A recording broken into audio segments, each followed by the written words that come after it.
Ola friends, today special is hariyali chicken. First అయితే దీనికి అల్లం వెల్లుల్లి పేస్ట్ చేసుకుంటాం. అల్లం వెల్లుల్లి, తర్వాత కొద్దిగా సోంపు, కొద్దిగా చెక్క, తర్వాత కొన్ని లవంగాలు వేసి బాగా పేస్ట్ చేసి పక్కకు పెట్టుకోవాలి. సో అదే మిక్సీలో నేను కారంకు తగినట్టు పచ్చిమిర్చీలు కూడా వేసి పేస్ట్ చేసి పక్కకు పెట్టుకుంటున్నాను.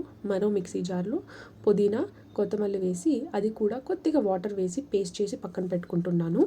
ఒక బౌల్ తీసుకొని అందులోకి మనం వాష్ చేసి పెట్టుకున్న చికెన్ వేసి ఒక పెద్ద చెంచా అల్లం పేస్ట్, తర్వాత మనం మిక్సీ గ్రైండ్ చేసుకున్న చిల్లీ పేస్ట్, తర్వాత కొద్దిగా సాల్ట్ మరియు పసుపు పొడి, పెరుగు వేసి బాగా కలిపి మ్యారినేట్ చేసుకోవాలి.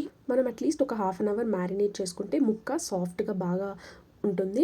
సో నెక్స్ట్ అయితే మనం ఒక కడాయి పెట్టుకొని అందులో ఆయిల్ వేసుకోవాలి. ఆయిల్ హీట్ అయ్యాక ఒక లార్జ్ ఆనియన్ చాప్ చేసి వేసి బాగా ఫ్రై చేసుకోవాలి.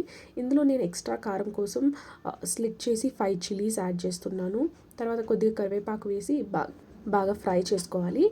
ఆనియన్స్ గోల్డెన్ బ్రౌన్ తిరిగాక మనం మింట్ మరియు కొత్తమల్లి పేస్ట్ చేసుకున్నాం కదా, అది కూడా వేసి బాగా వేయించాలి. కొద్దిగా రా స్మెల్ పోయేంత వరకు వేయించిన తర్వాత మనం మ్యారినేట్ చేసి పెట్టుకున్న చికెన్, తర్వాత గ్రేవీకి సరిపడా సాల్ట్ మళ్ళీ చూసి వేసుకోవాలి. ఎందుకంటే ఆల్రెడీ మ్యారినేషన్ టైంలో కొద్దిగా వేసుకున్నాం. సో అది చూసి వేసుకుంటే సరిపోతుంది. దీన్ని బాగా మనం ఒక 5 to 6 minutes బాగా ఫ్రై చేయాలి. అందులో నుంచి కొద్దిగా వాటర్ వచ్చేదానికి స్టార్ట్ అవుతుంది. నేనైతే గ్రేవీ కోసం ఇక్కడ కొద్దిగా మిక్సీ జార్ కడిగి మళ్ళీ వాటర్ వేస్తున్నాను. సో మనం మూత పెట్టి ఈ గ్రేవీని ఉడికించుకుంటూ ఉండాలి. ఫైనలీ చికెన్ కుక్ అయిన తర్వాత హాఫ్ స్పూన్ ధనియాల పౌడర్, ఒక ఫుల్ స్పూన్ పెప్పర్ పౌడర్ వేసి బాగా కలుపుకోవాలి. అంతే, హరియాలీ చికెన్ రెడీ. బాయ్.